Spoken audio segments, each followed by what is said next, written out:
वो कातबे वही हैं, सहाबी रसूल हैं, और जो उनसे मामलात हुए वो अल्लाह ताला ने पहले फरमा दिया वकुल्लम वअदल्लाहुल हुस्ना वालकद अफा अनकुम, ये कुरान है। रब फरमाते हैं इन सब को हमने माफ़ कर दिया, और दूसरी जगह फरमाया इन सब से अल्लाह ने जन्नत का वादा कर लिया है। जब सब से जन्नत का वादा हो गया है तो उसमें हज़रत अमीर मुआविया भी शामिल हैं, तो उन पे तान करने की कोई ज़रूरत नहीं। क्यों कि जब हज़रत इमाम हसन सुलह कर रहे हैं, तुम कौन होते हो? हैं, हम हज़रत इमाम हसन से ज़्यादा फ़कीह हो गए हैं, हमारी अकल हज़रत इमाम हसन से बढ़ गई है, हैं कि हम जो है क्या कि क्यों सुलह हुई, वो ठीक नहीं थे, सुलह नहीं होनी चाहिए थी। हम एतराज़ करने वाले कौन होते हैं? हज़रत इमाम हसन ने सुलह की है और हुजूर ने फरमाया है कि ये सुलह करेंगे दो मुसलमानों के ग्रोहों में। सरकार ने क्या फरमाया, इसमें भी गौर करने वाली बात है।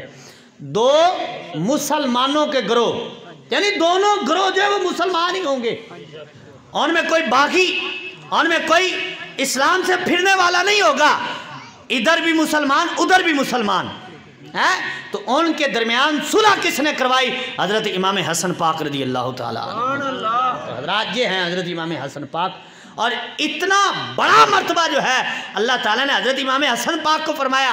और फिर हमारे बुजुर्गों ने यहाँ लिखा है कि हज़रत इमाम हसन ने जो सुलह की और बादशाह की जो कुर्सी थी हज़रत अमीर मुआविया को दे दी, अता कर दी, तो उसके बदले अल्लाह ने आपको ये इनाम अता फरमाया कि गौसियत का रुतबा जो है वो आपकी औलाद में रख दिया। सबसे पहले गौस हज़रत इमाम हसन है और दूसरे गौस हुजूर गौसे आज़म है, और आपकी औलाद में तीसरे गौस हज़रत इमाम महदी पाक होंगे। ये रुतबा अता हो गया आपकी औलाद को, आपको, क्योंकि आपने जो खिलाफत, आपने जो वो कुर्सी थी ना उसको छोड़ा, उसके सिले में, उसके सदके में अल्लाह ने आपको भी नवाज दिया और आपकी औलाद में गौसियत का रुतबा रख दिया। गौसे पाक भी आपकी औलाद से है। हज़रत इमाम महदी पाक जो आखिरी इमाम इस उम्मत के होंगे, उनका नाम मोहम्मद होगा और लक़ब उनका महदी होगा। बाप का नाम अब्दुल्ला होगा, माँ का नाम आमना होगा। ये आखिरी इमाम इस उम्मत के होंगे और होंगे हसनी सैयद। हज़रत इमाम हसन की औलाद से होंगे और हसनी सैयद होंगे और गौसियत के रुतबे पे फायद होंगे। पहले गौस, फिर दोहराने लगा हूँ, ये याद कर लेना मसला। पहले गौस हज़रत इमाम हसन, गौसे अकबर इमाम हसन, गौसे औसत, गौसे आज़म और गौसे असगर हज़रत इमाम महदी पाक रज़ी अल्लाह ताला अन्हो। ये रुतबा अता हो गया कि जो सुलह की है उसके सिले में, उसके सदक़े में अल्लाह ने आपको भी रुतबा अता फरमा दिया और आपकी औलाद को भी नवाज दिया। तो हज़रात गिरामी, क्या बात रज़ा इस चमनिस्तान करम की, क्या बात रज़ा इस चमनिस्तान करम की कि ज़हरा है जिसमें फूल, ज़हरा है जिसमें कली, हुसैन और हसन फूल। तो ये चमनिस्तान बड़ा निराला है, हर एक फूल की अपनी ही खुशबू है। आज क्योंकि हम हज़रत इमाम हसन का जिक्र कर रहे हैं तो आपकी सीरत के हवाले से एक दो बातें अर्ज करके फिर सलामत करते हैं, तबरुक भी तैयार है। तो हज़रत इमाम हसन पाक रज़ी अल्लाह ताला अन्हो को अल्लाह ताला ने सखावत की शान अता फरमाई थी, क्योंकि हुजूर की जो आल है ना वो सखी होते हैं, उनमें कंजूसी बुखल वाला कोई मामला नहीं होता। सबसे बड़ा सखी सैयद होगा। हज़रत इमाम हसन पाक रज़ी अल्लाह ताला अन्हु तशरीफ़ लेकर जा रहे हैं, एक ग़ुलाम के पास से गुजरे। जब करीब से गुजरे ना तो क्या देखते हैं कि वो ग़ुलाम है, उसके पास एक कुत्ता बैठा हुआ है। एक लुकमा तोड़कर कुत्ते को खिलाता है, दूसरा खुद खाता है। अब इस तरह उसने खाना खाया, एक रोटी खुद, आधी रोटी खुद खा ली और आधी कुत्ते को खिला दी। हज़रत इमाम हसन पाक रज़ी अल्लाह ताला अन्हु खड़े होकर देखते रहे। जब उसने ख़त्म किया खाना तो फरमाया ये तू क्यों कर रहा है, ऐसा क्यों किया है? तो वो आगे से कहने लगा इसलिए किया है कि मुझे हया आती थी कि अल्लाह की मखलूक मेरे पास बैठी रहे और मैं खाता रहूँ, ये मुझे देखती रहे, तो हया करते हुए मैंने इसको भी खिला दिया है, खुद भी खा लिया है। तो हज़रत इमाम हसन पाक ने फरमाया तू किसका गुलाम है? तो उसने कहा अबान बिन उस्मान का हूँ। तो कहा ये बाग किसका है? तो उसने कहा ये भी उनका है। फरमाया इधर बैठना, मैं अभी आता हूँ, जाना नहीं है। हज़रत इमाम हसन पाक जल्दी जल्दी गए और उस जो बाग के मालिक थे हज़रत अबान बिन उस्मान रज़ी अल्लाह ताला अन्हु, उनके पास गए, फरमाया बाग बेचना है। उसने कहा जी अब आप आ गए, कौन इनकार कर सकता है। फरमाया खरीद लें। फरमाया वो जो उसमें ग़ुलाम है वो भी मुझे बेच दे। उन्होंने वो ग़ुलाम भी दे दिया। हज़रत इमाम हसन आए और उस ग़ुलाम से फरमाया, उसकी अदा पसंद आ गई ना, फरमाया ए ग़ुलाम अब के बाद तो उसका ग़ुलाम नहीं है। तो उसने कहा जी फिर मैं आपकी फरमा बरदारी करूँगा, आपका ग़ुलाम हूँ। फरमाया तो अब मेरा भी ग़ुलाम नहीं है, जा तुझे आज़ाद कर दिया है। फरमाया तुझे आज़ाद कर दिया है। और फिर आगे फरमाया ये बाग भी अब तेरा है, अब कहीं जाने की ज़रूरत नहीं है। ये हज़रत इमाम हसन पाक और आपकी बारगाह में एक मंगता आया, पर्ची लेकर उसने दी। वो मांग नहीं सकता था, शर्म महसूस कर रहा था, पर्ची लेकर दी ना। तो हज़रत इमाम हसन ने पर्ची खोली नहीं है। अल्लाह अकबर। पर्ची खोलने के बगैर ही गुलाम को कहा कि जाओ इतनी रकम लगा के लाकर इसको दे दो। वो लेकर चला गया। तो अब गुलाम ने आज किया, हुजूर ये क्या हुआ, पर्ची खोल कर देखते तो सही कि उसने लिखा क्या है। फरमाया मुझे शर्म आती थी कि अल्लाह का बंदा उतनी देर मेरे सामने सर झुका के खड़ा रहे और मैं पर्ची उसकी आदत पढ़ता रहूं। फरमाया मुझे इससे शर्म आती थी, मैं कहता था कि इतनी देर भी ना खड़ा हो, जो उसकी मुराद है उससे पहले पहले मैं उसको अता कर दूँ। अल्लाह अकबर। ये हज़रत इमाम हसन है, ये शहज़ादा रसूल हैं। और फिर देखिए हज़रत इमाम हसन हरम पाक में गए। जब तशरीफ़ लेकर गए तो एक बंदा हरम पाक में बैठ कर दुआ कर रहा है, मौला 10,000 दिनार की ज़रूरत है अता कर, मौला 10,000 दिनार की ज़रूरत है दे दे। अब 10,000 दिनार मांग रहा है, हरम पाक में बैठ कर दुआ मांग रहा है। हज़रत इमाम हसन ने सुन ली, जल्दी घर गए और ग़ुलाम के हाथ 10,000 की थैली भेजी और फरमाया उसको जाकर कह मेरा ना बताना कि किसने दी है। अल्लाह अकबर। ये अंदाज़ है उनका। यहाँ तो एक बोरी थैले की होती है, एक जो बोरी आटे की होती है और 10 बंदे तस्वीरें खिंचवा रहे होते हैं। गरीब का ऐसे मजाक उड़ाया जाता है, लेकिन अल्लाह अकबर कुर्बान जाए क्या शान करीमी है। फरमाया ये 10,000 दिनार लेकर जा। कितने? 10,000 दिनार। दिनार होता है सोने का, है 10,000 दिनार। अब लाखों करोड़ों में रकम बनती है। हज़रत इमाम हसन ने फरमाया ये 10,000 दिनार लेकर जा और उस मांगने वाले को फ़कीर को दे देना और बताना ना तो किसने दिया है, और साथ कहना अल्लाह ने तेरी दुआ सुन ली, अब छोड़ दे, शुक्र करना अदा कर दे, हैं अब शुक्र अदा करना शुरू कर दे, अब दुआ छोड़ दे, अल्लाह ने तेरी दुआ को कबूल कर लिया है। अल्लाह अकबर। हज़रत इमाम हसन पाक ने 20 पैदल हज किए, मक्का से मदीना, मदीना से मक्का, मक्का से मदीना। ये 20 मरतबा सफ़र किया पैदल, यानी 20 हज किए हैं हज़रत इमाम हसन ने पैदल चल के। और फिर देखिए हज़रत इमाम हसन एक मरतबा हज पे जा रहे थे, तो रास्ते में एक जगह पे आपका जो वो खाने वाला ऊँट था वो पीछे रह गया और प्यास भूख महसूस हुई। तो आपके साथ हज़रत इमाम हसन के साथ आपके भाई हज़रत इमाम हुसैन भी हैं और आपके चचाजाद भाई हज़रत अब्दुल्ला बिन जाफ़िर बिन तैयार रज़ी अल्लाह ताला, हज़रत अली के भाई, उनके बेटे हज़रत अब्दुल्ला, वो भी आपके साथ सफ़र में आए। तो आपको जब भूख महसूस हुई तो एक खैमा नज़र आया, कुठिया नज़र आई, उसमें चले गए। वहाँ एक माई बैठी है, बीबी बैठी है, औरत बूढ़ी बैठी है। उससे जाकर कहने लगे कि ए माई हम हैं कुरैशी। अब ये वाक़या मैं आखिरी ही अर्ज़ करूँगा कि अब तवज्जो रखना। फरमाया क्या, हम हैं कुरैशी और हमारी सवारी पीछे रहेगी, हमें ज़रूरत है, हाजत है खाने की, प्यास लगी है, कुछ दे। तो उस बीबी ने कहा घर में और तो कुछ नहीं, ये बकरी है, इसका दूध धो लो। अब दूध धोया, खुद भी पिया, इमाम हुसैन ने भी पिया, अब्दुल्ला बिन जाफ़िर ने भी पिया रज़ी अल्लाह ताला अन्हु। अब फिर कहा कि हमें भूख भी है। तो उस बीबी ने कहा और तो कुछ नहीं, ये बकरी है, इसे ही ज़बह कर लो।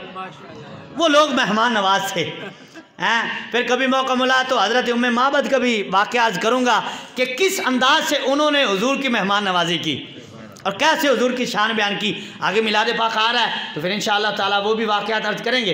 तो हज़रात इकरामी मेहमान नवाजी की, कहा कि ये बकरी है, खड़ी है, इसको ज़बह करके तुम अपनी भूख प्यास जो है उसको मिटाओ। तो अब खाना खाया शहजादों ने, खाकर अब जाते हुए कहा, बीबी से खिताब किया, फरमाया कभी ज़रूरत महसूस होना तो ये मदीने आ जाना, वहाँ हम रहते, किसी से पूछ लेना हमारे डेरे का, है किसी से भी पूछ लेना। अब वो माई घर में अकेली थी, उसका खामद आया, उसने जब देखा कि बकरी भी ज़बह है, खाने एक घर में बकरी थी वो भी ज़बह करवा दी है और वो भी मेहमानों के खिलवा दी है। पता नहीं कौन थे, पता भी नहीं कि मेहमान कौन थे और बकरी भी ज़बह करवा के बैठी है। तो वो जो उसके मुंह में आया वो बोला, उसने जो कहना था कह दिया, उसने बर्दाश्त कर लिया। कुछ वक्त गुजरा, आप हज से वापस मदीना शरीफ आ गए, तीनों शहजादे जब वापस आ गए तो वो माई और उसका जो खामिद है वो जब उनको हाजत बढ़ी तो वो घर से निकले कुछ तलब करने के लिए। तो वो मदीना शरीफ में जाकर ना ऊँटों के जो लीद है ना, मेंगनियाँ जो हैं उनको उठाकर बेच के गुजारा करते थे। तो एक दिन इत्तेफाक से वही माई वही बीबी हज़रत इमाम हसन के दरवाजे से गुजरने लगी। तो हज़रत इमाम हसन दरवाजे पे खड़े थे, देख लिया। अल्लाह अकबर, कुर्बान जाए उनकी शान करीमी पर। अल्लाह अकबर, क्या बात रज़ा इस चमनिस्तान करम की कि तेरी नस्ल पाक में है बच्चा बच्चा नूर का, तू है ऐने नूर, तेरा सब घराना नूर का। तो हज़रत इमाम हसन पाक ने जब देखा ना तो हज़रत इमाम हसन पाक ने उस माई को बुलाया और बुलाकर फरमाया मुझे पहचाना नहीं है। तो उसने कहा जी मैंने तो आपको कोई नहीं पहचाना, क्योंकि मुलाकात एक ही थी और उस माई की उम्र भी ज़्यादा थी, हो सकता है बसारत में भी कोई कमी हो। उसने कहा जी मैंने तो आपको कोई नहीं पहचाना। फरमाया हम वही आपके मेहमान हैं जो आपके घर आए थे। तो उसने कहा अच्छा हाँ, अब उसको याद आ गया। तो अब हज़रत इमाम हसन पाक ने जब उसका हाल देखा तो आपने अपने ग़ुलाम को कहा कि 1000 बकरी ला। अल्लाह अकबर। अब मैं इस वाक़े पे बयान करने के लिए ज़ोर भी नहीं लगा रहा कि समझ आसानी से आ जाए। हज़रत इमाम हसन पाक क्या फरमाते हैं, अब सखावा देखें, शान करीमी देखें, नवाज शाह देखें। फरमाया ग़ुलाम को जा 1000 बकरी ला कर दे और 1000 दिनार दे। ये देकर ना, अब तवज्जो रखना, ये देकर फरमाया वो मेरे भाई हुसैन का घर है, उधर चल जा। अल्लाह अकबर। अगला दरवाज़ा भी बता दिया, फरमाया उधर जा कभी मांग। वो माई गई 1000 बकरी 1000 दिनार लेकर हज़रत इमाम हुसैन पाक के दरवाजे पे। उन्होंने पहचाना, फरमाया मेरे भाई ने क्या दिया। तो उन्होंने अर्ज किया जी 1000 बकरी और 1000 दिनार। फरमाया चल मेरी तरफ से भी 1000 बकरी और 1000 दिनार। अल्लाह अकबर। 1000 बकरी और 2000 हो गई। अब हज़रत इमाम हुसैन ये देखकर फरमाते हैं वो मेरे भाई अब्दुल्ला का घर है। अल्लाह अकबर। वो मेरे भाई ये हुजूर की औलाद है, ये उनकी शान है और ये सखावत है, ये सादात कराम की शान है। क्या फरमाते हैं, वो मेरे भाई अब्दुल्ला का घर है, उधर भी चली जाओ। वो बीबी उनके दरवाजे पे गई तो उन्होंने जब पूछा कि मेरे भाइयों ने क्या दिया, तो उन्होंने बताया कि 1000 दिया, 2000 बकरी और 2000 दिनार। तो हज़रत अब्दुल्ला बिन जाफर फरमाते मेरी तरफ से 2000 बकरी और 2000 दिनार। अल्लाह अकबर। तो आए थे तो मदीना शरीफ में सबसे गरीब थे। ये नवाज़ात हैं हुजूर के घराने की, हैं ये बरक़ात हैं, ये करम है हुजूर के घराने का, हुजूर की औलाद का। तो जब मदीने वो भाई आई थी, बीबी आई थी तो सबसे गरीब थी। जब मदीने से जा रही थी तो मदीने वालों में सबसे अमीर वही बीबी नज़र आ रही थी। अल्लाह अकबर। तो इस अंदाज से नवाजा और इस अंदाज से उन पे करम किया, क्योंकि हुजूर का घराना है। हजूर अलैहिस्सलाम की ये शान है, बुखारी शरीफ में मौजूद है कि सरकार अलैहिस्सलाम के बारे में सहाबा कराम कहते हैं, उम्मुल मोमिनीन आयशा पाक रज़ियल्लाहु ताला अन्हा फरमाती हैं कि हजूर अलैहिस्सलाम की सखावत जो है ना तेज़ हवा से भी ज़्यादा तेज़ थी। ये जो आंधी आती ना, तेज़ हवा चलती है, तो फरमाती है कि इससे भी ज़्यादा तेज़ हुजूर की सखावत थी। हुजूर इतनी ज़्यादा सखावत करते थे। और हजूर अलैहिस्सलाम ने हज़रत इमाम हसन को अपना जूद और हिलम अता फरमाया और हज़रत इमाम हुसैन को बहादरी अता फरमाई। तो हज़रात गिरामी, ये तो उनकी शान है, बातें करते जाएंगे तो बातें बढ़ती जाएंगी।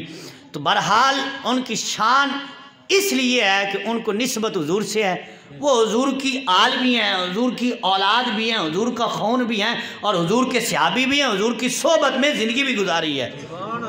आप 7 साल और कुछ माह के थे कि जब हजूर अलैहिस्सलाम का विसाल हुआ और 6 माह बाद हज़रत सईदा तैयबा हजूर अलैहिस्सलाम की शहज़ादी, उनका भी विसाल हो गया। और फिर हज़रत अली पाक रज़ी अल्लाह ताला अन्हो की परवरिश में आपने ज़िंदगी गुजारी।